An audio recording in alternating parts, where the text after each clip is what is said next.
Lola Benita, but she inherited her love of writing from her Lola Josefina, who worked as a principal and an English teacher. Sophia is the author of Soaring Saturdays, as well as What Things Mean, which won a Scholastic Asian Book Award Grand Prize. You can learn more about her at www.sophialeewrites.com. For today's discussion, she will talk about her two recently published children's books, Lolo Sari Sari Store and Holding On. The titles are notable for being the first Filipino picture books published by Simon & Schuster, and ever since their publication, they have been included in conversations for best books for children. So please, let's give our most enthusiastic welcome to Ms. Sophia Emily.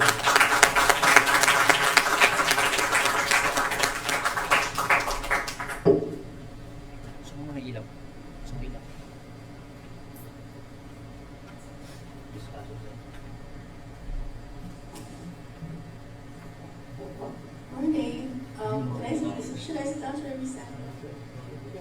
Is it okay if I sit down?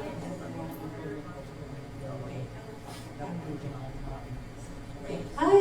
Good morning. Thanks so much to all of you for coming. Thank you so much to the ICW for having me and allowing me to share my work and my books with all of you today. I'm very excited because it wasn't mentioned in when Han introduced me, but I actually started my journey as an author here at the UP Creative Writing Center. So much so that I wrote my first book in the CW class, writing for young adults, under Professor Heidi Eusebio Abad. And she was the one who was instrumental in getting that book published, because if she hadn't told me about the Scholastic Asian Book Award and pushed me to actually submit my manuscript, I never would have had the courage to do it on my own. And my second book, Soaring Saturdays, which is a picture book, I also wrote in a CW class here in UP under Professor Laline Emilia Aquino. So I'm really grateful to the UP Creative Writing Center for everything that I've learned and for giving me my start as an author. Not just my professors, but all of the people who I met here. You can see Tilla over there who told me, I had no idea what it meant to be a writer in the Philippines. I didn't even know about Siliman. And she told me that it existed. She was the reason why I applied. Also why I got so much good advice on writing and on all of the writing that I've done ever since. So I'm really excited to be able to come here and to share with all of you my writing journey, because this is such a beloved place for me. So thank you. Another reason that I'm super excited is because this is the first time that I get to share these two books, especially with a Filipino audience. It's my first time to be home in 8 years since I left for grad school in New York in 2016. And so I'm very excited. It's a completely new audience for me, even if I'm home. So I'm very excited to be able to share these books with you guys. So the first book that I'm going to share is called Lolo Sari Sari Store. With your permission, I'll read some excerpts for you guys and talk a little bit about the inspiration behind this book after. So I will just start. I also want to say before I start that it's illustrated by Christine Almeida, who is also a Filipino-American artist. This is her first picture book. She's amazing. Please check her work out as well. So this is an excerpt from Lolo Sari Sari Store. Last night, I dreamt of my favorite summers. Sorry, we can move forward a little bit more. Yeah. Last night, I dreamt of my favorite summers, helping Lolo run his sari-sari store. I heard the friendly calls of neighbors in line outside. Pabili po, tao po, good morning po, and they listened to Lolo's sing-songy voice as he hummed and prepared to open for the day. Sari-sari means a good variety. Just look around you and you'll see. What help can you give your community? He would always say, as we stocked the shelves and filled them with the people we need. I listened to what people needed in the morning. 2 shampoo packets and a bar of soap for Ate Jane, 3 scoops of rice, 4 eggs, and a can of sardines for Tonton next door. And for nearly everyone else, it was bags of still hot pandesal, a dozen for Dr. Lim, who was always in a hurry, and 4 dozen for Mang Juan and the carpenters building the big house nearby. 15 for Kuya Timmy and his family, though we always ate 3 on the spot. And I like to share that that character, Kuya Timmy, is actually inspired by my younger brother, who, whenever we sent to buy pandesal, he would always eat like almost half the bag before we even get home. I'll skip a few pages. Most mornings, Tita Ludi came by with her power walking crew. They bought coffee and traded stories from telenovelas the night before. Manong Tonyo told seafaring tales from his days as a sailor. He came even when he had nothing to buy. Lolo and I listened to him anyway. I once asked Lolo about this. Sometimes, what people need the most is someone to listen, Lolo said.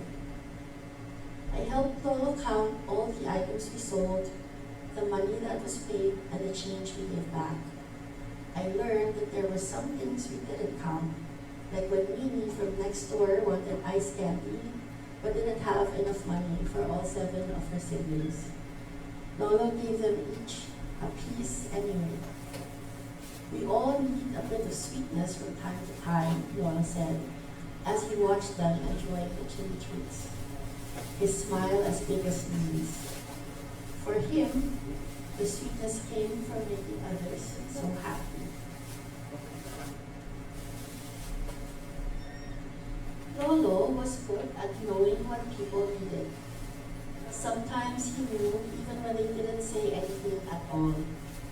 Like the way he knew to give food to JJ from down the street, even when JJ said he wasn't hungry. Or how he always believed Mang Kanting when he said he would pay back what he owed someday soon. Lolo gave him what he needed anyway. Aren't we so lucky we have more than enough to share? I'd smile up at him and he'd squeeze my hand.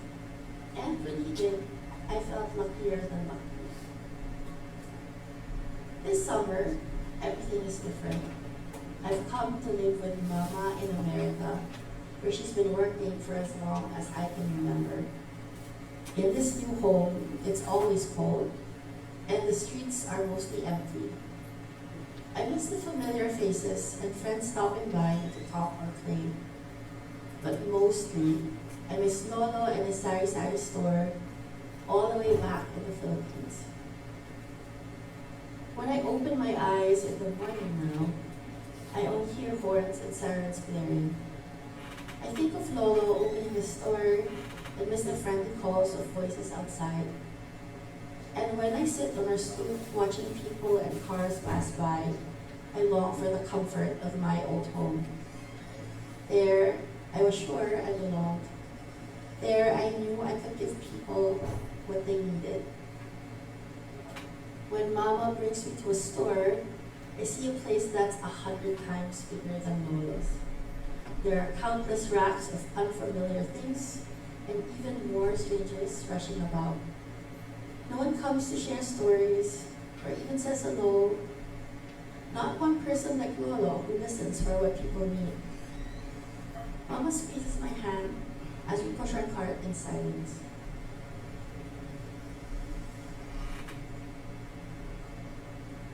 And yet, somewhere on those giant racks, I find bags of pandesal. They're soft and sweet smelling, just like the ones back home. Are those delicious? A woman next to me asks. My favorite, I say. She grabs a bag of pandesal to put in her cart.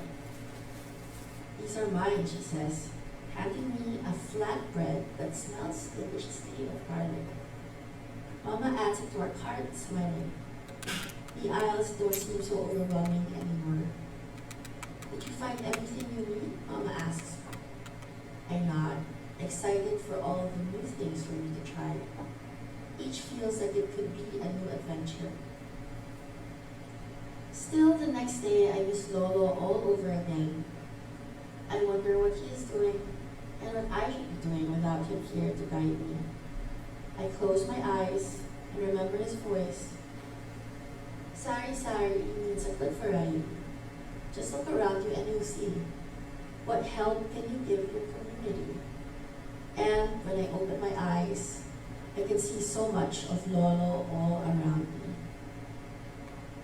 I see him in the mom needing help carrying her groceries, and in the grandpa whose cat climbed too high up a tree. I see him in the girl who sits across the street, looking just as unsure about this new place as me. I see him in Mrs. Garcia from 3 doors down, who we keep company as she takes her baby out for some sun. She shows me her favorite parts of the neighborhood. The perfect tree to meet under on a hot summer day, the friendliest dogs at the park, and the path that leads to the best sunset view. Most things are different, but as I look up, I notice that the sky is the same kind of pretty as it was when Lolo and I looked up at the end of each day. Sari Sari means a good variety. Just look around and you'll see. The evening breeze seems to whisper. And today, though I am far from here, my heart feels just as full.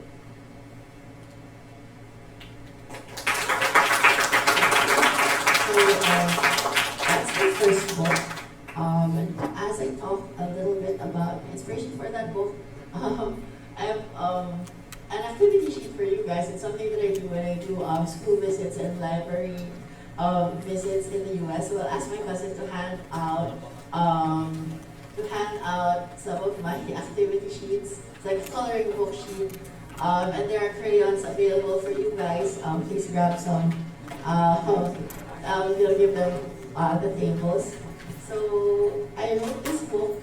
My inspiration for writing this book is our Sari Sari store that we had when I was growing up. So our family actually had a Sari Sari store, and I had one of my Lola's sister who also had a Sari Sari store in the province. And between those two stores, that was where I was always at because we had free snacks.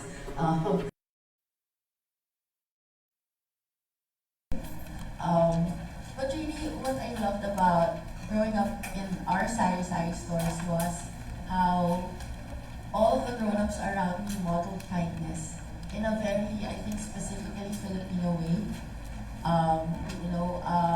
My Tita Flor would run, who's my mom's sister, would run our Sari Sari store. And it was from her that I would understand Filipino concepts like lista. Na, magkakaroon ng lista sa tindahan kasi meron ibang tao hindi kayang magbayad agad, di ba? Utangin muna nila. Pero, maniniwala ka na magbabayad sila kasi tsaka bibigay mo yung kailangan nila kasi kailangan nila kumain. I knew na, kabaitan yung nagpapatakbo dun sa ganun na klase ng practice. And doon ko din naintindihan yung kung paano tayo sa Pilipinas, na bakit may mga specific na produkto na nag-i-exist sa mga bansa na katulad natin, like sa Shein. Kasi hindi lahat tayo kayang bumili ng buong bote ng shampoo or ng conditioner, o bakit pinuputol yung bareta sa 4 na piraso, ba't hindi binibili ng buo. O bakit may iba na bumibili ng butter o cheese na isang buhit. Ganon. Kasi nag-a-adapt yung community para pangalagaan yung mga tao, para maservisyon yung mga tao at maibigay yung kailangan nila. So, nung nag-iisip ako kung ano yung mga kwento galing sa Pilipinas na gusto ko i-share, yun yung isa sa mga unang naisip ko. Actually, pumunta ako sa Amerika at nagsulat ng mga stories na to in 2016. Nung nakilala ko yung agent ko na American, una niyang tinanong sa akin, kasi yun yung time ni Duterte, di ba? Ayaw mo bang magsulat ng libro tungkol sa drug war? And for me, like actively, I made the decision to not be right. I know those stories would be told anyway. And because I'm a writer for children, primarily, I wanted to write a book that Filipino children everywhere, Filipino children in the diaspora would look at and see themselves in and be proud and not have to be associated with all of that grief and all of that trauma. So that was, those were very deliberate choices that I made.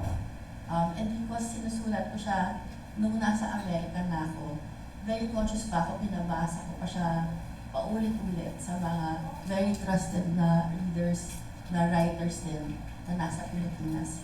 Para lang masigurado ko na hindi ko ba natasap na dadagdagan ng parang western lens ito kasi matagal na akong hindi nakakauwi. Parang importante sa akin na makuha siya, ma-portray yung community care natin na Pilipino in a very accurate way, na hindi nagpapander, na hindi parang poverty porn. Gusto ko i-celebrate na paano tayo as Pilipino na ibigay natin sa kapwa natin kung ano yung meron tayo kahit hindi marami yun.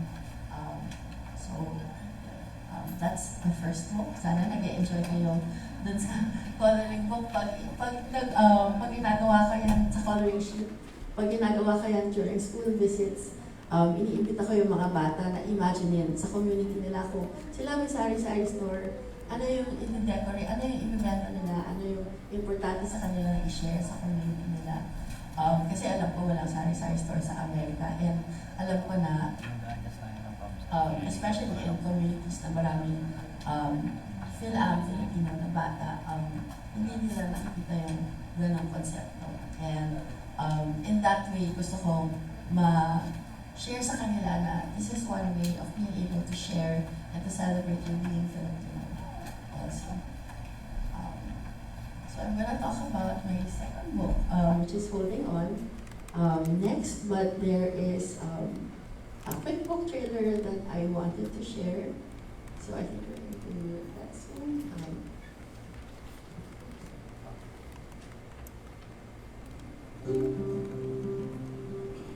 Hi everyone, I'm Sophia Emily and I am the author of Holding On. And I'm Isabel Rojas, the illustrator of Holding On.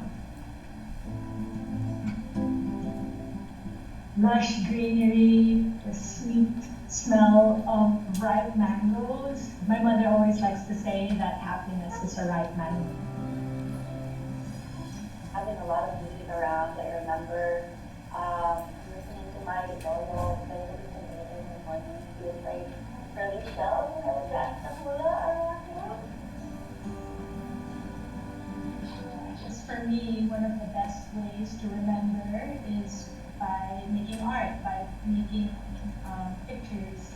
And this book is an example of that. I hope that our readers would also be inspired to remember their summer memories, try a different way of remembering, like by making art or drawing things that they love. This is a book about remembering what comes for you and learning to carry that in your heart. And also learning that even after things pass, there's still ways of keeping them alive and celebrating them through music, through art, and through holding on to however they choose.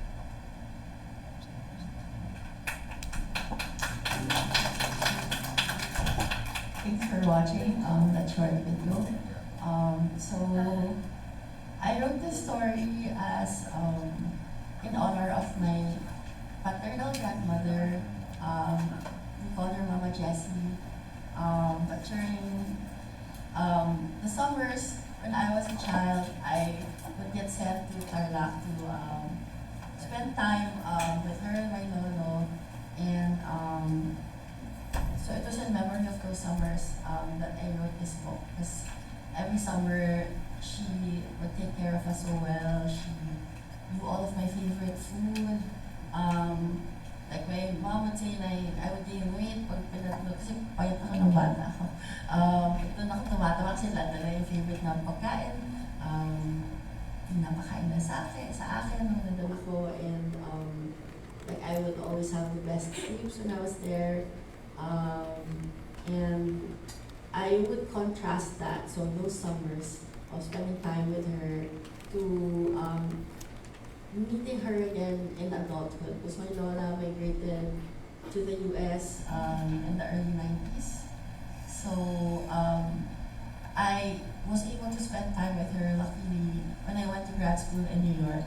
Pero at that time, she already had Alzheimer's and early onset dementia. So I was navigating the two lolas that I knew, from the lola that knew everything about me, including like my pajama size and like what my favorite colors were, to this lola who sometimes wouldn't even know my name. Like sometimes she would go out of her room and she would ask her nurse aide, "Who's that girl?" So tinala ko ano mga tita ko, tawag nila sa akin, "that girl." Kasi hindi ko kilala na lola ko. She remembers the child version of me, but not the grown-up version of me.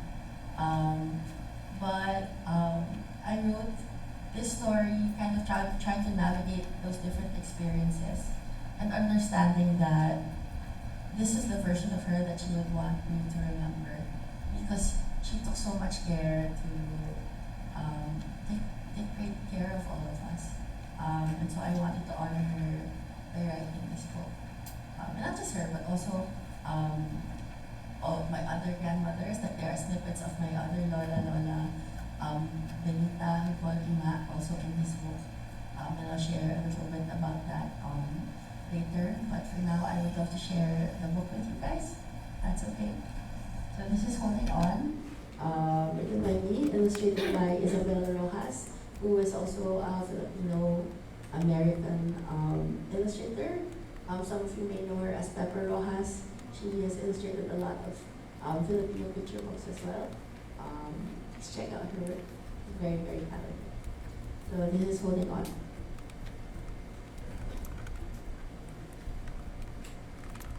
There is always singing in Lola's house. My summers there are filled with so much music. Frank Sinatra and Sammy Davis Jr. in the morning, Ella Fitzgerald and Dean Martin in the afternoon, and in the evening, all the Tagalog love songs I can think of.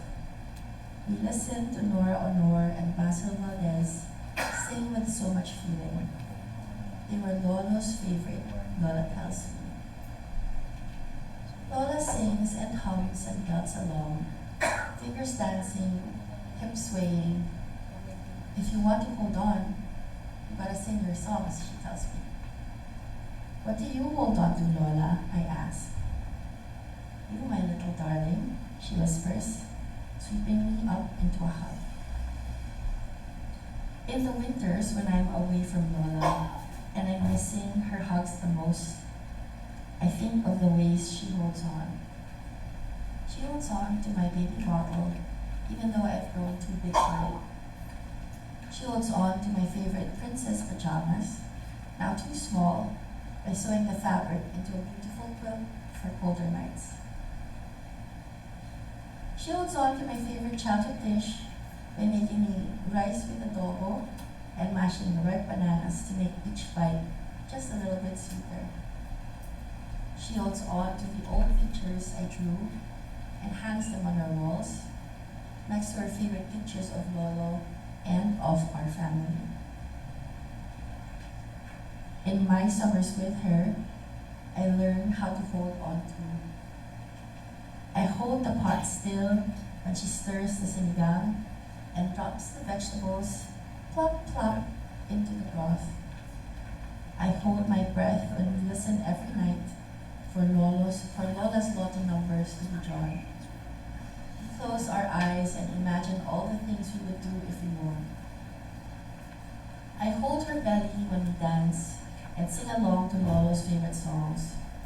Hold her hand even tighter when her voice breaks because she's remembering him. It's important to remember, Lola tells me. So, I listen to her stories and remember with her. Do you remember the story of when she and Lola met? How she asked her to dance on the street because she could hear a love song in the distance. And the dress she wore on the day they got married, and how smart Lolo looked in his barong Tagalog.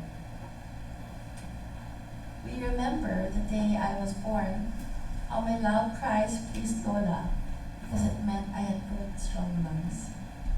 And we remember how Lola and Mama would sing me to sleep on nights when I woke up fussy.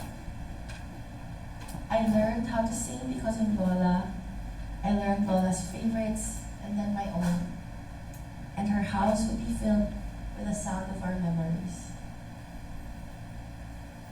There are days when Lola doesn't remember, when Lola is quiet and still. So, I start to sing. Frank Sinatra and Sammy Davis Jr. in the morning, Ella Fitzgerald and Dean Martin in the afternoon. And all throughout the evening, Lolo's favorite Tagalog love songs. It is my way of being with Lola, of letting her know that it's okay if she doesn't remember sometimes. I'll remember for her. I'll hold on to all that she has taught me and carry it with me in my heart and in our songs. Lola hears the music and smiles. She stands up and begins to sway, fingers dancing, hips grooving.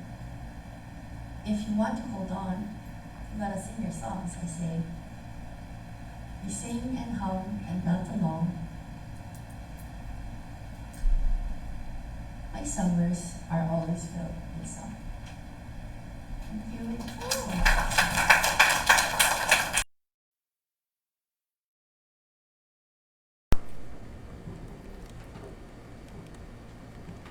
Thank you so much, Sophia, for that incredibly informative, substantial, and heartfelt discussion on your books. I hope that everyone will buy Sophia's books. If I recall correctly, they will be stocked in the fully booked branch in the UP Town Center. So please patronize Sophia's books and also Philippine children's literature. If you guys have any questions, we'll have a Q&A later. However, because this is also this is on Facebook Live, you may also comment your questions, tapos titignan ng technical team at ibabahagi mamaya yung mga tanong. Okay, now, let us move on to the next part of our program.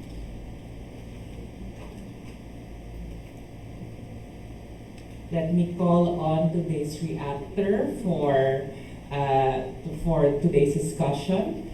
So, Dr. Elira Salanga Toralba is a faculty member at the Department of Filipino and Philippine Literature of Departamento ng Filipino at Panitigang Pang-Pilipinas. Nagsusulat siya ng mga sanaysay at mga akdang pambata. Talathalang kanyang mga akda sa mga antolohiya.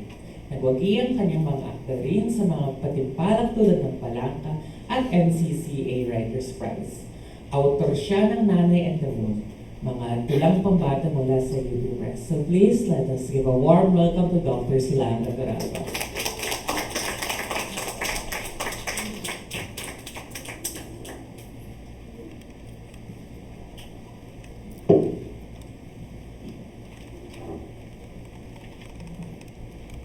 Magandang umaga sa ating lahat.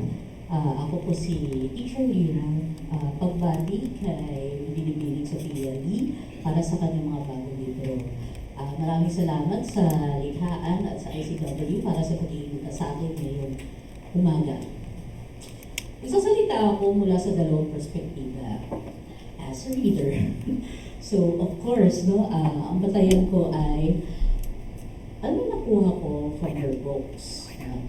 And ang striking sa akin sa dalawang libro ng Lolo's Sari-Sari Store and Holding On ay memory as narrative. And I think this is important to note because pag pinag-uusapan natin ang alaala o ang kunita, kadalasan ay tungkol ito sa o mula sa point of view ng isang matanda. And interesting to note na dito sa dalawang kwento niya, malay yung bata na mahalaga palaga alalahan ang lahat ng ito.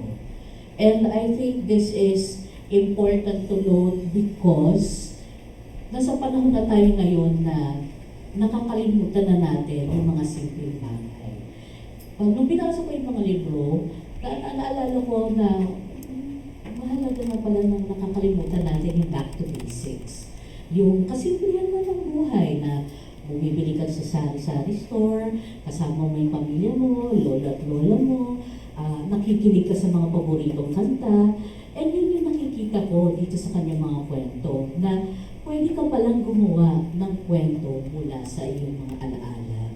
Pwede pala mula sa paano ba tinitingnan ng isang bata yung realidad o yung reality ng kanyang alaala. And I think kailangan nating basahin yung mga ganitong klaseng libro. Kasi binibigyan tayo ng pananaw ng isang bata na ano yung mahalaga sa akin bilang bata? Bakit lagi ko inaalala yung simpleng luto ng aking lola? Simpleng pagbili ng pandesal? Simpleng pagtingin ng parang tinitingnan ng aking lolo at lola? Tapos, na-realize ko din as a reader na, nga pala, no? Mahalaga din yung usapin ng familiarity. Pag sa kwentong pambata or sa mga tulang pambata, laging napapansin ko sa mga akda, yung associative memory, na parang a child will associate a certain memory based on a certain object or a certain experience na nakikita niya. And ito yung kadalasang ginagamit din if you want to write for and about children. So, dito ko nakikita sa dalawang kwento niya, and then naaalala ko rin yung sarili ko. Kasi we tend to forget na as children's writers for children, it's hard because you have to imbibe or go back to the experience of being a child once again. And I think we need to remember this as a reader and then as a writer. I am speaking now not only as a writer for children but as a parent and a reader. So, 3 perspectives. So, para sa akin parang, okay, sige. I can see na yung importance of the remembering and association on how to bridge the gap between the ages and the experience. Parang, I was asking myself as a reader, who acts as the bridge? Is it the adult or the child in the story? And then when I read both of your books, both of your stories, I found out it can be a two-way street. Ano yung past and present na lumilitaw sa mga kwento? Doon tayo I like the metaphor of holding on. Kasi it translates also to the other story of Lolo's Sari-Sari Store.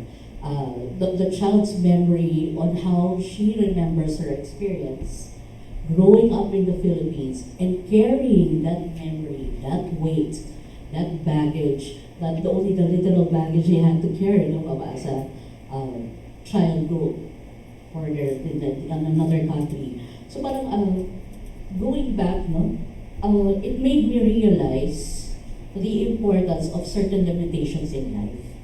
So, may hangganan pala ang lahat na when her lola lost her memory, she played an active role in helping her remember. Okay, we need this to connect. Yung limitations ng dalawang story, I really liked the attack on that. Kasi parang pinapakita na ano yung hangganan ng lahat. No? Ang hindi lang yung usapin ng memory, kundi yung physical space, yung experience na the child will grow up at a certain age. And then we will tend to forget about these simple things. Why would I let my children read the books? Because I would like them to remember as a parent, I'm speaking as a parent, na sometimes it is okay to go back to the basics, to remember the importance of caring for one another. Even if you give sachets of shampoo, you give pandesal, you care for your grandparents, we need to remember those certain things. We need to think that children actually knows how to be critical about what happens around her. And I think this is the strength of both of the books that we presented to us today.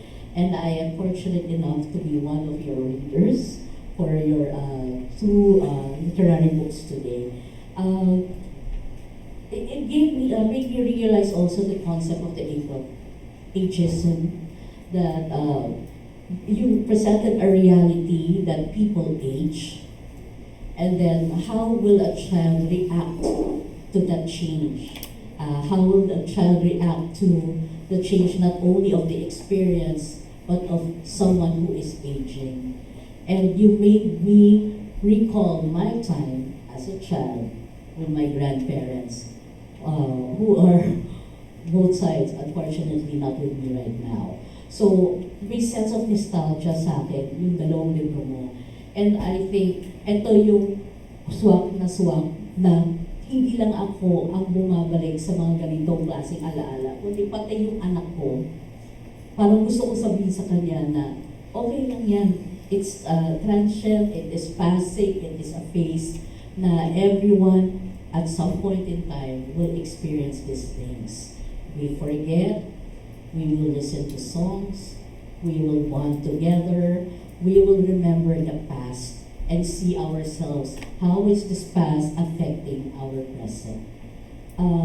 So ngayon, yun lang, no? Para bang, you made me realize na, yeah, it's good to just enjoy life. Go back na remembering our time, kasi it's a shared experience, our experience with our grandparents. And I think this is a crucial theme for us to know and remember. Kasi sa panahon natin ngayon, with the pandemic, with every other political issues, we tend to forget the value of life itself. And yun yung nakikita kong dapat nating hanapin din whenever we read children's literature such as these books na, well, yun na nga, sinabi ko sa libro ko na parang we may not give the perfect world for all the children, but we can offer possibilities, multiple possibilities. And thank you for showing us that there are possible narratives on how we can construct our memory, not only as a reader, not only as a parent, not only as a child, and not only as a fan or a writer. So thank you very much for having me this morning, and congratulations, Ms. Sophia and Ellie.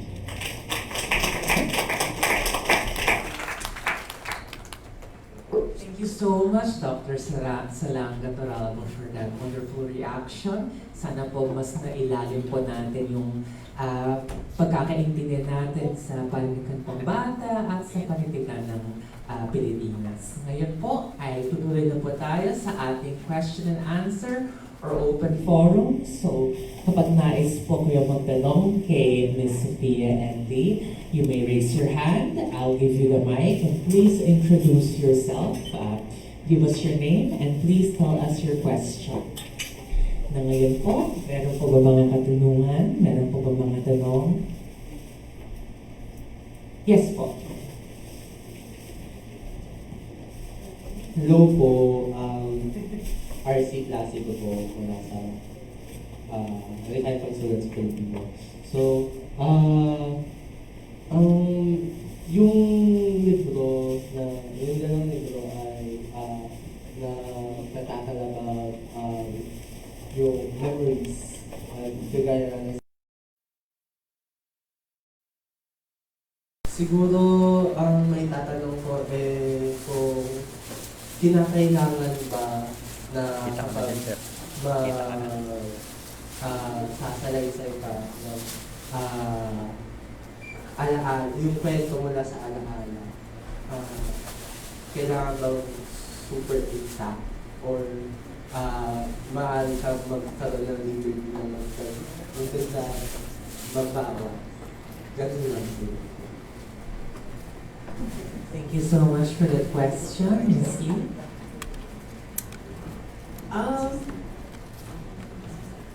Para sa akin po, kasi itong mga librong to, gaya ng nagkwento ko, ng inspiration ko, parang fictionalized na version na siya. So in my case, bilang author, hindi ko nakikita yung need dahil it's a fiction children's picture book. Hindi ko nakikita yung need to be exact in my memory. Ang mas importante sa akin ay na maging authentic yung experience na tinatry kong i-capture. Kahit na hindi siya yun, exactly dun sa kinalakihan ko na experience. Gaya nung sa lola ko, for example, na yun nga, nung nagkakaroon na siya ng Alzheimer's, dun sa libro, ang ginawa ko parang vehicle for the child to bridge yung the past and the present versions of her lola is music. Para sa sarili kong experience, tinry kong mas mag-aral tungkol sa kondisyon ng lola ko at matutunan kung paano ko siya mas matutulungan, lalo na habang kunyari dun sa mga case na hindi siya lucid. Nakakatuwa kasi yung lola ko, she was an English teacher and also a principal. So minsan lalabas siya sa kwarto niya, pagkatulog niya, na feeling niya principal pa rin siya. Sabihin niya sa akin, tsaka dun sa nurse aide niya, bakit kayo nakaupo? Ba't di kayo gumagawa ng lesson plan? So nagawa kami ng lesson plan, sabi niya. Kasi natutunan ko na pag ganon, nakaka-jar sa tao na naka-experience ng Alzheimer's. Nasabi mo sa kanya, hindi na po kayo principal. Wala na po kayong trabaho. Very, stressful for them. So the best thing to do is to live with them in that experience. So, alam ko po yung konsepto na yun, mahirap i-grasp para sa bata. Pero, so naghanap ako ng, sa tingin ko, analogous na experience para ikwento yung experience ko but in a different lens. So, para sa akin po as an author, dahil hindi naman to memoir, kung saan kailangan maging mas exactly ka in your details, okay lang to deviate from facts like this. Thank you for your question. Thank you so much, Ms. Lee. Are there more questions? Meron po ba nais magtanong? Pamutana?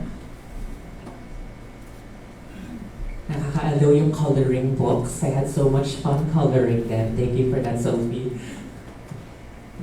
Tim. Hi, I'm Tim Lau. I'm Sophie's classmate. Sobrang nakakatuwa yung Tom. Ang ganda-ganda ng libro. Sana may binibenta sa labas. Pero pupunta kami sa fully book yung Town Center para bumili. My question is, actually I was talking to some of my students and maybe they'd be interested. What is the experience bringing your stories? I don't know the circumstance why you Scholastic award before you left. Tama po.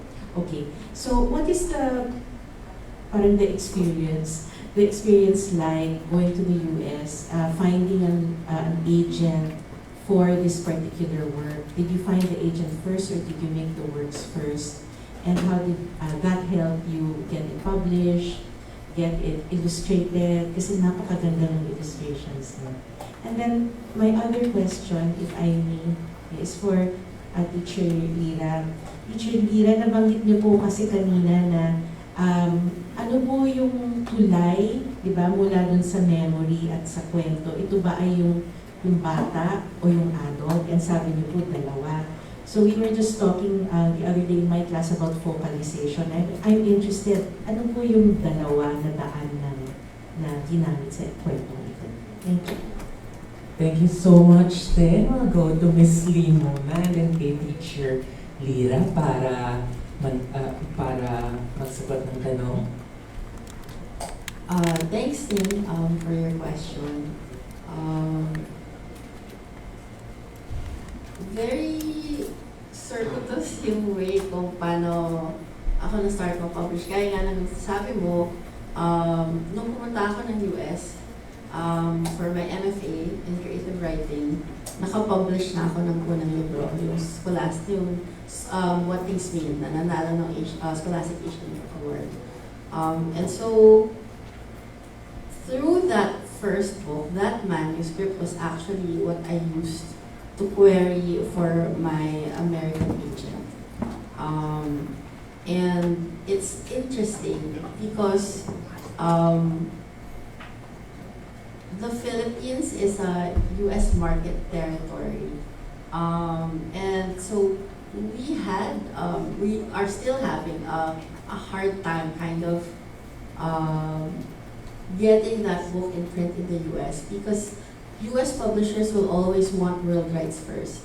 And because Asia is part of their market, it's hard for them.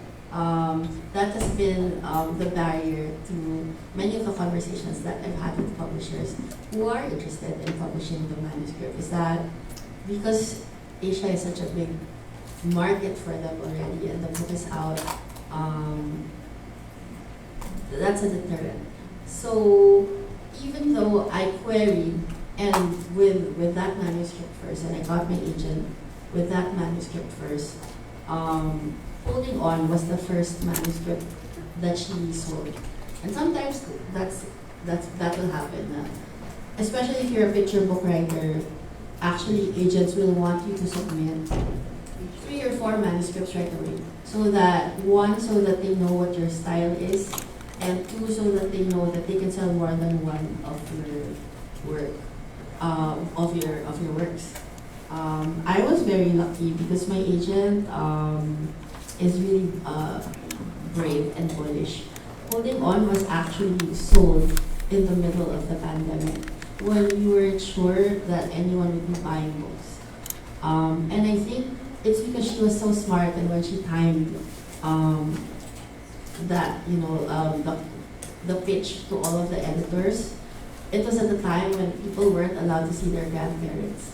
So I think in that way, they knew that people weren't going out, they knew that people were missing their lolas and lolas, and that people were going to be buying books.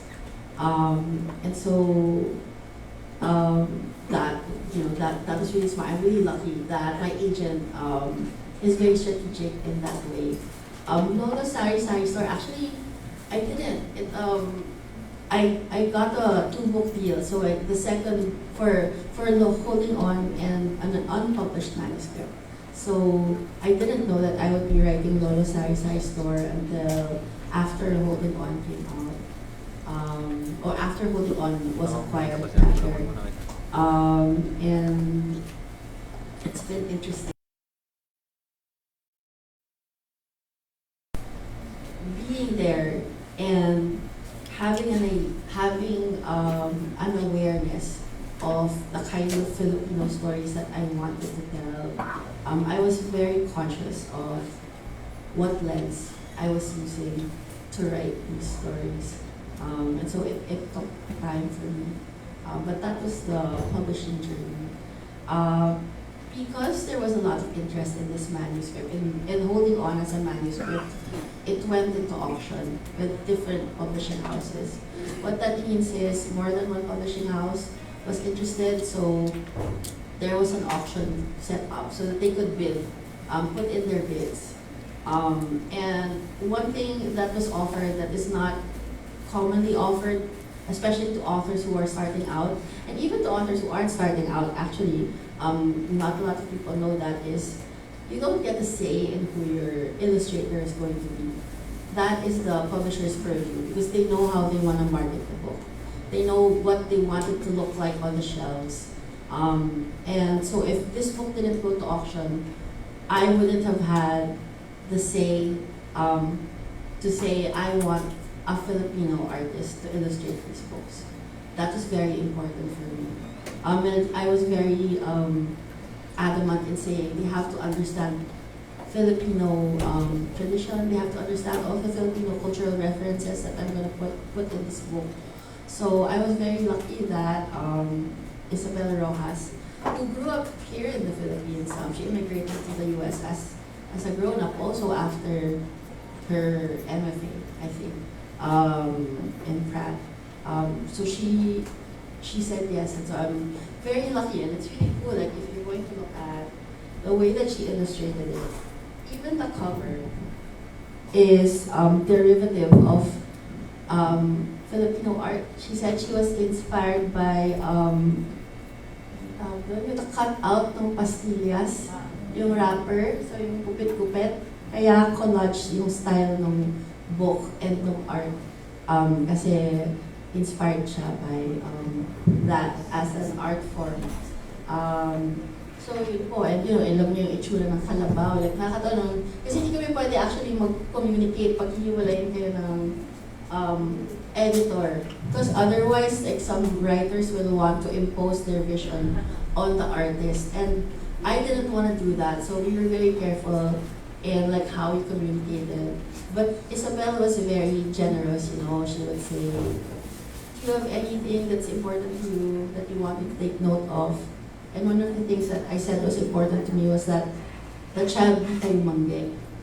Gusto ko hindi siya maputi. Kasi parang ay mangge tayo eh. And gusto ko pag may nakakita na batang Filipino anywhere, ma-recognize niya na magkabalat, magkatulad sila nung bata sa libro. So yun, and I also got to do that here for this book, like I said, also illustrated by a Filipino-American illustrator. So yun po, I wouldn't have had that say if the book didn't go into auction. So I'm very lucky.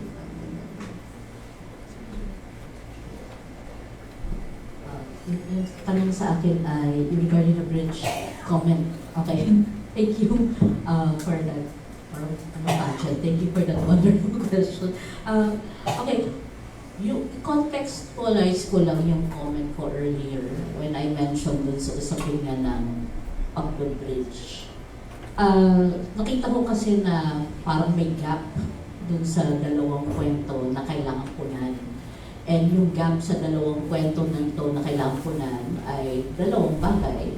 Una, yung memory, and pangalawa yung experience. And then, parang how will all of this connect dun sa dalawang kwento? And so unang basa siguro isipin natin, it's all about the child trying to bridge the gap, trying to help the grandparents parang swim through or push through life, no? Pero nakita ko kasi sa dalawang stories niya na the bridge is actually usapin siya ng relational, usapin ng ugnayan. Parang who is the child in the story and who are the adults in the story, and how will they create the story together based on their shared experience and their shared memory. So when I first read it, unang basa, bata. And then, makikita mo, dahil it's relational, usapin siya ng relationship, usapin ng ugnayan. two-way street nga, teamwork, no? The story unravels, or the story is unraveled because the underlying theme is, again, going back to the basics, usapin ng family orientation. And lahat ngayon, papasok na. So yung ginamit ng mga metaphors on how to use the store, how to use the songs, these are all devices to show the gaps in the story and create a new one. That's why I was mentioning earlier, this is the reality from the point of view of a child.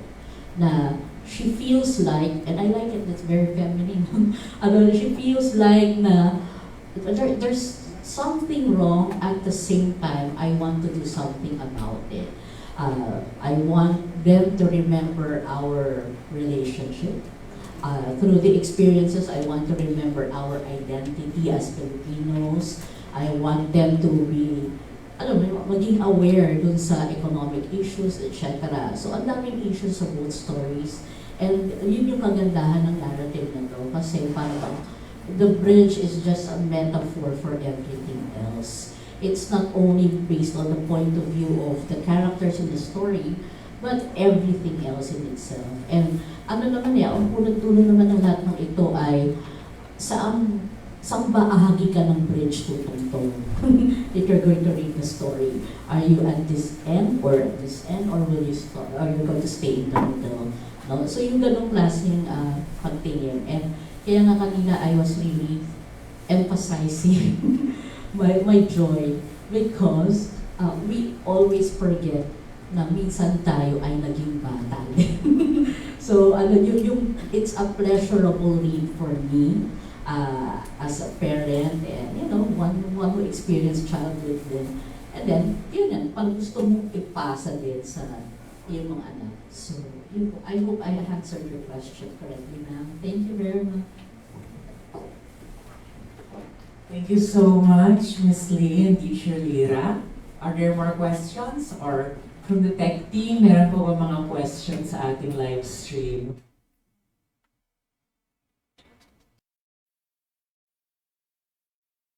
Audience? From the students? This is an amazing learning opportunity. Ask questions.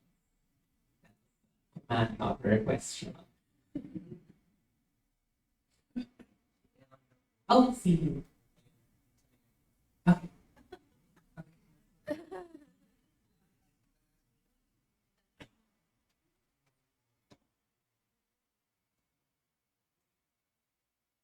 Yes.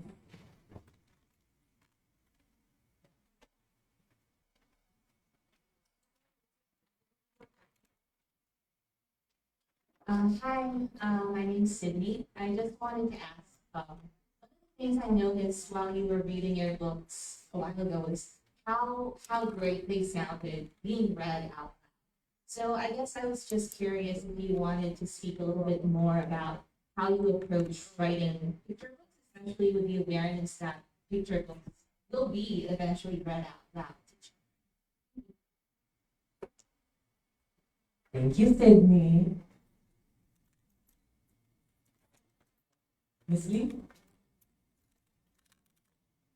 Thanks, Sydney, for that question. It's a great question. I am very conscious of sound when I'm writing. Actually, it took me a really long time to get to a point where I feel like a line sounds right. And so what I'll often do is when I finish a paragraph is I read it out loud to myself. Because that's the only way for me to tell if to my ear it sounds right. And so I'm glad that you noticed that. So I really do that. I do that even for manuscripts that aren't picture books. I do that for YA manuscripts, for middle grade manuscripts as well. Because I think I was read a lot when I was a child. And so even if again I am writing books that aren't necessarily meant to be read out loud, I'm thinking of a reader who might want that experience, and I'm taking that into consideration as well. So yeah, I am. I I do, I read every paragraph. I feel like is right out loud before I move on. And that's why I think I'm such a slow writer. Thank you, Miss Lee. Actually, Miss Lee, may ano din ako. I think a lot of the students and the writers here, and I think all of us have encountered the problem of where do we start to write, how do we start writing. So can you give us a little glimpse about your writing process and how you conceptualize and execute your work? I think like it's funny. I think like most of the students would relate to this because I really thrive under the pressure of the deadline. So if you will notice, right, like my first book I wrote because it was a finals requirement for CW Type 1. My second book I wrote because it was a finals requirement for writing for children. Moving on was a manuscript that I wrote in my MFA. Also was a requirement, a finals requirement. And I already signed a contract that say that I will be writing another book, another deadline.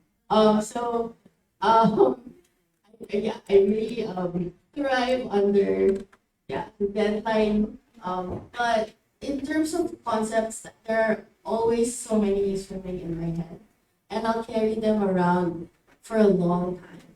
Like holding on, I knew for months that I wanted to tell a story that was partly inspired by my summers in Tarlac, but also partly informed by my experiences with my Lola, who was now going through Alzheimer's. But I didn't know how to anchor all of those themes together. And it wasn't until my friend visited me from the Philippines and said, we should go to karaoke together. And so we were, so we were just missing both, we were both grad students. She had just moved there. We were missing a lot. We were singing Tagalog songs out loud. And that's when I wanted to use music as the anchor to that story. But that realization wouldn't come until maybe 3 months of me mulling over the topic. And when I figured that out, writing the manuscript was fast. Like I wrote it in the first draft in 30 minutes before I had to submit it for workshop. That's how much of a crammer I am. But yeah, but like, thinking of those concepts takes me a while longer. Because sometimes it just has to marinate in your head, and sometimes it'll. My first book was also like that. I was panicking. I tell the story. So What Things Mean, which is my first book, is headed by dictionary words for each chapter, and that was my first workshop that I was ever gonna do, and I had nothing. And I had to submit my manuscript that day.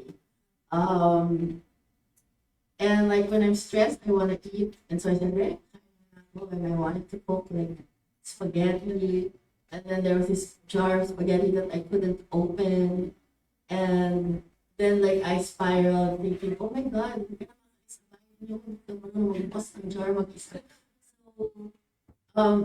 so that interested me, like looking at the jar as like the thing that will feed you, to tying it with the concept of independence, like moving out of your house. And I knew that like at some point in the future, I wanted to go to grad school, like, travel to a different country. How would I do that in my own jar? And so that interested me, looking at things on the word level and the meaning level, and I looked at the dictionary meaning of jar, and I pasted it onto an empty page. And that's how I wrote my first chapter. And so it was by sheer panic, hunger, cramming, procrastination, and a mix of all sometimes you really come by your subjects in different ways. Lolo Sari story, like I told you, I grew up with. But some stories, you just be inspired because certain circumstances come to confluence, like great circumstances come together. Suddenly you have a great idea for a story. She just always be open and like curious and always trying to eavesdrop on people. Nice to meet. Just to hear like what kind of stories are happening. If you're a writer, I highly suggest that. That's like inspiration jumping. Thank you, Sophia. So anxiety and panic are good motivators for us. And the deadline. Not just scary, but productive. Are there any more questions from the audience?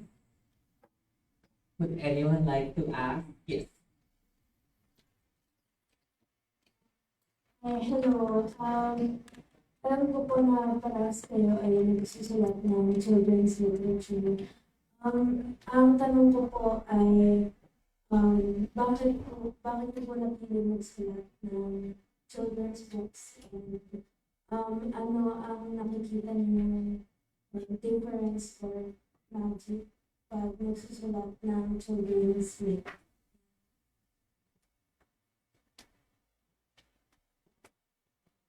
For me, very special.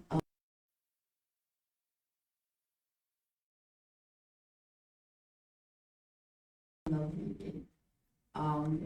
But also more than that, it was through those books that I learned how to explore different worlds through a safe space. Like if you look at that corner, you want all my family members please wave. I grew up with a lot of adults in our house. I was at one point the only child among maybe 15, 20 adults. So I, like dami, and I knew they were being protective, but dyan, ito pwede mo dyan, hindi na ganito. So, pag nababasa ka ng libro, yun yung walang restrictions, diba? So you could explore other worlds without, safely. You could experience adventure through the experiences of other people. And I love that about, as a young reader. And I love too that it was through reading and like identifying with my favorite characters in books that I decided on the kind of person that I wanted to grow up. And I think that's something that's very special about children's books is that, when you're reading them, you're really vulnerable. And depending on what books you read, like, they really form a part of who you are. And I would notice even when I grew much older for not just picture books, but like middle grade books, YA books, they would be my comfort reads. Those would be the books that I would gravitate towards when I was going through like a stressful time and I wanted to experience peace and just like to go back to a safer space. I would reach out for those books, and so instinctively I knew that that's why those were the kinds of books that I wanted to write.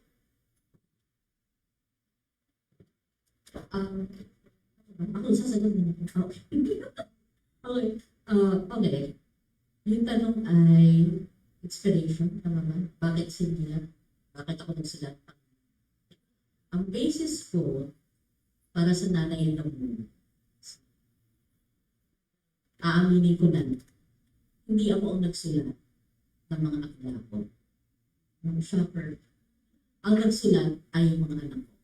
Ibig sabihin, hindi sila ang actual na nagsulat, kundi personal yung dahilan ko.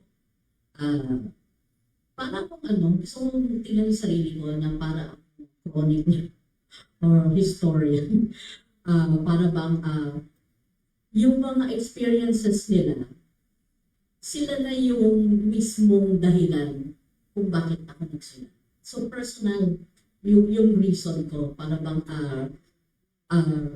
they made me want to write for them and about them. So, kung nabasa niyo yung intro ko sa nanonood, nandun naman para bang, ang inaamin ko naman, parang it's an ongoing journal for me, na who I was as a child, who I am as a mom, and who are my children growing up, yan mga exam nights. So, yun muna. I think marami sa mga manunulat ngayon, kahit anong akda ang sinusulat, lagi nagsisimula muna sa personal na dahilan. Laging personal muna ang dahilan. Gusto ko sa gusto ko patunayan, may gusto ko sabihin. Yung sa akin ay personal. Yun yung gusto kong isipin na hindi ako nagsulat, of course, yung pero kumbaga sila ang basis ng aking mga akda para bang ako lang yung nag-document ng mga ito. So kung babasahin niyo yung mga akda ko sa pagbata, marami doon ay inspired. So ang ganda ng tanong kanina na how kailangan ba eksakto yung karanasan. Yun na nga, hindi siya non-fiction, so kailangan ay, parang gusto kong i-comment kanina ay, ito yung kagandahan, yung sinahabi natin, yung second na follow-up. Ito yung kagandahan sa akdang pambata, pag nagsusulat pa sa akdang pambata. Ang number 1, or sige, pag nasa top 5 ng listahan mo, nakahanapin mo, imagination ng bata. So, pag eksakto ang karanasan, eksakto lahat. Parang, kumaga parang sa cashier, sa grocery, pag-void. Pag-void please, no? Parang na-void lahat ni ma'am, yung lahat ng experience ng akta sa bata. Para bang, kailangan i-encourage yung bata na mag-isip, mag-imagine. Kasi yun yung point ko kanina pa Para bang, nasa panahon na tayo ngayon na parang ito yung sasabi ng tatay ko sa isang article niya na we live in interesting times. Sinuot niya sa panorama. So parang ako ngayon, parang bang gusto ko sabihin na parang we live in depressing times ngayon. Diba? So parang bang, ito yung nakakalimutan na natin na ito pag-usapin ng gera, usapin ng COVID, usapin ng stress, mental issues, no? Na parang bang nakakalimutan naman natin back to basics, no? Na parang bang, natin i-enjoy. And yun yung kagandahan na nakikita ko as a writer for children, hindi yung naging inspiration. Na parang based din sa paano ko nakikita silang kumilos, mag-react, parang gusto mong i-capture yun Kasi parang yung parang yung endangered species. Nakakalimutan na natin yung mga simplest things. And yun. Kaya yun yung mga inspiration. Yun. Personal talaga, from this. And yes, motivated din ako ng 10 minutes. Lahat tayo motivated ng 10 minutes. Ako lang. Thank you. Thank you so much, Ms. Leah and Teacher Lira. I think we have a question from Dr. Bakiran. Pagkatapos ko naman dun sa developmental review. Kasi mga publishers sasabi kasi yung nila yung market. But when it comes down to the basic, may mga comments pa sa'yo na yung editing ko, yung relation mo doon sa drawing ba siya, may ka or may comment. So yung process doon yung malapit na sa printing, diba may maraming mga suggestions, paano mo na-negotiate yun para ma-finalize yung product. O din ang kwento mo na namin kaunti kanina, but more of yung hard dealing na, hindi pwede yan, ganito. Thank you, Dr. Bakiran.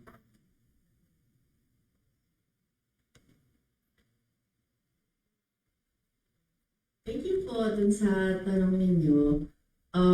In terms of editing, nakakatuwa po, no? Kasi like dito, medyo iba yung standards natin for children's picture books, lalo na in terms of length.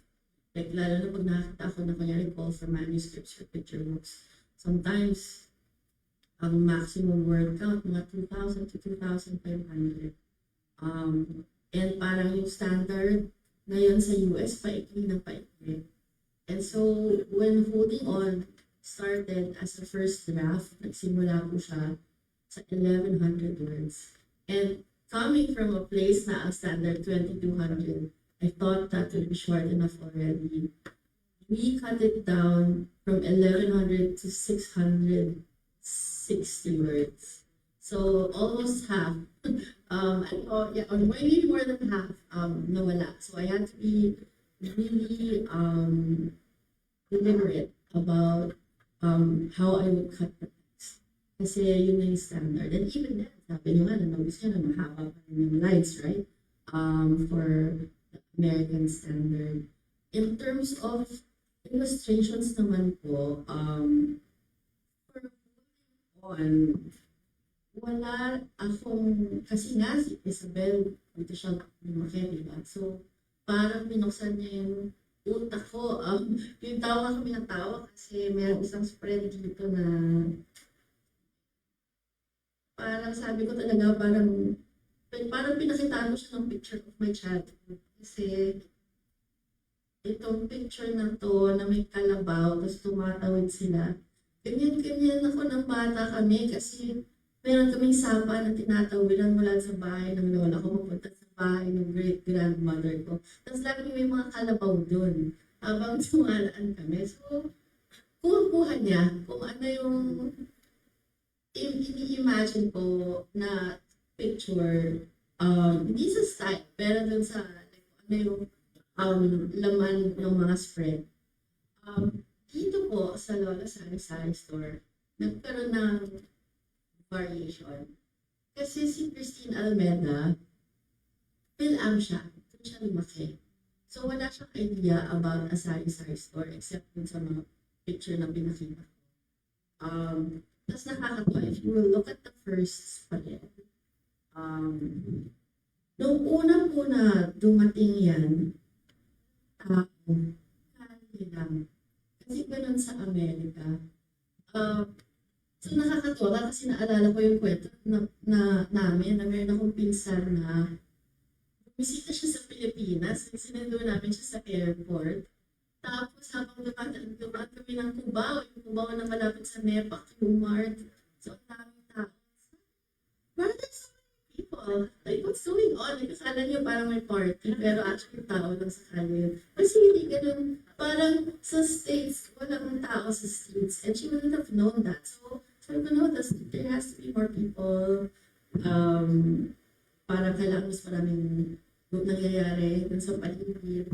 So I think yun lang yung big note ko. Marami akong space na binigay for her to interpret the students. I'm going to show you what na wala akong ginawang art note, tapos meron siyang ginawa na napakalaking decision na tuwang-tuwa ako na ginawa niya. I'm glad that I gave her the space to do that. So dito po sa spread na to, see na she made a friend, diba? Pero wala akong art note na nilagay na dapat nakahishap yung bata. But you can glean from the text na when she makes a friend, potentially it's a child of color, a person of color. So I love that she made that. But I especially even love this decision more when maybe last year, nagbasa ako to a second grade class at a Spanish elementary school sa border ng San Diego at Mexico. Tapos, habang pinabasa ko, itong book na to, yung spread na yan, yung bata na nakaupo sa harap ko, ganyan-ganyan yung damit niya, pati hijab, iba lang yung kulay ng hijab niya. And pagdating ko dun sa spread na to, nakita ko talaga na laki yung mata niya. Kasi hindi pa siya nakita ng bata na nakahijab sa libro na binabasa niya. Tapos yung mga kaibigan niya din, so yung friend, yung katabi niya, sabi niya, look, you're the friend. Tapos sabi niya, yeah, I'm the friend, this proud na proud siya. So, I was writing this book to represent Filipino kids everywhere, pero sobrang saya ko na na-represent ko rin siya, even if it was just one's friend. Parang hindi ko halos matapos yung pagbabasa si parang naiiyak ko sa nangkona. Pero yun po, so mga decisions na ganun, masaya ako na binigyan ko ng malaking space. Kasi yung ibang author, maraming magbigay ng art notes. For me, parang I want it to be a true collaboration, and I'm really glad na I made those decisions when I see what has become of the book.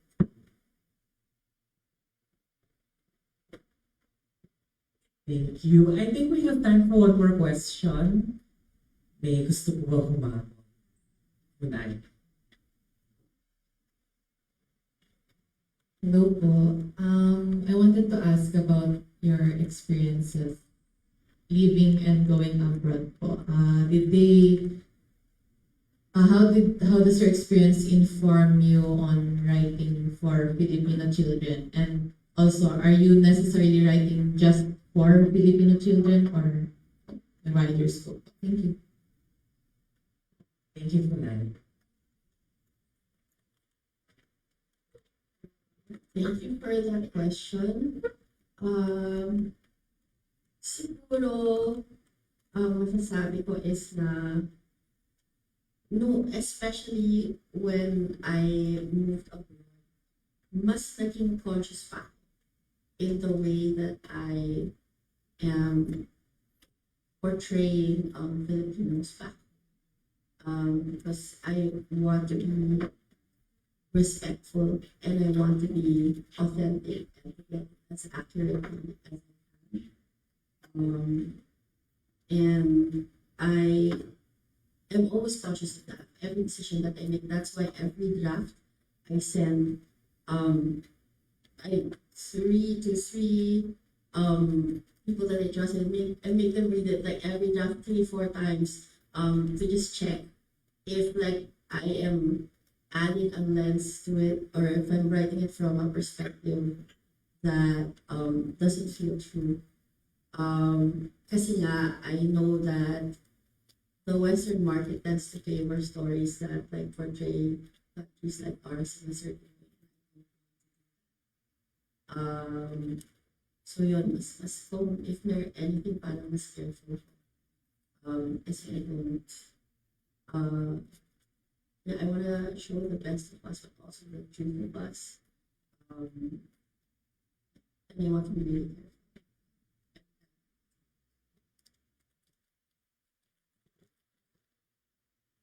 Thank you so much, Ms. Lynn, teacher leader, for your wonderful contributions and insights. And I hope that the audience, especially the students, take away something that will help you in your own writing. Now, to formally close this event today, let me call on Dr. Romulo Bakiran Jr., the director of the UBICW.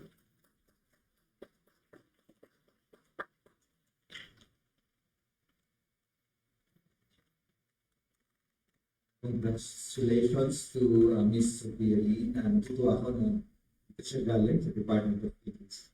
Siya prepare. Sakto rin kasi yung aming chancellors.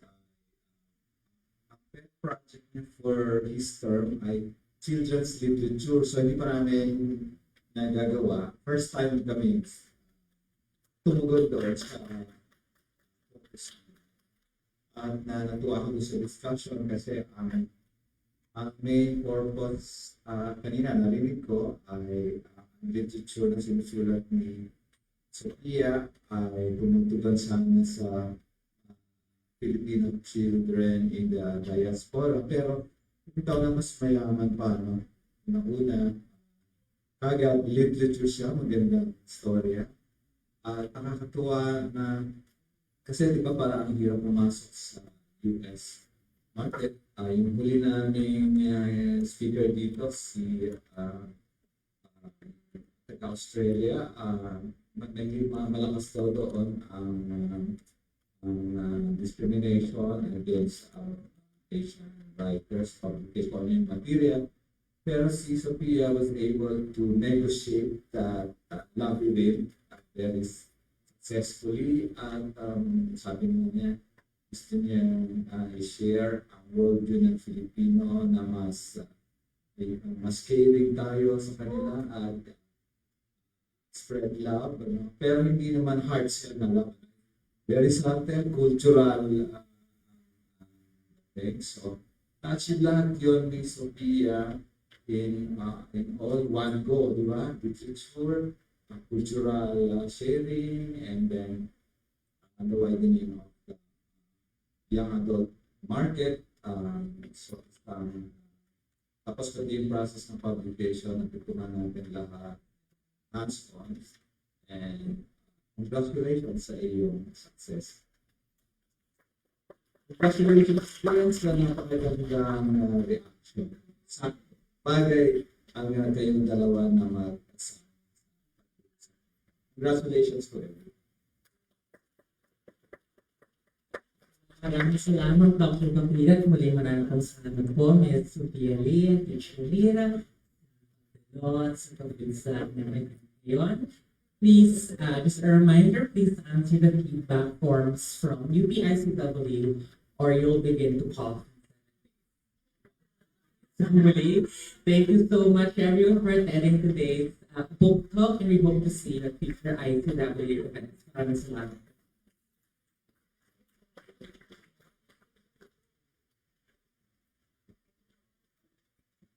Thank you po sa inyong lahat. Gaya ko na nasabi ni Lasan earlier, kung gusto niyo po ng signed copy by Friday, pupunta po ako sa UP Town Center to sign stocks of their book. Pero po para dun sa mga nanonood sa live stream, available din po siya online yung bookstore. Para after Friday po, may sign copies. So, yun po kung malayo kayo sa Quezon City, gusto nyo kumuha ng kopya. Hindi ko lang po mapipirman kasi ito lang po sa mga house na kasi yung branch na ito that I bought. You can order it po on TikTok. So, thank you po. Thank you so much. Thank you.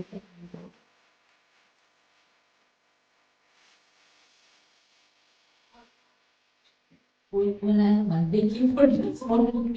Thank you for the opportunity. Thank you, Ms. Sophia. Thank you. Thank you, UPICW, for the invitation.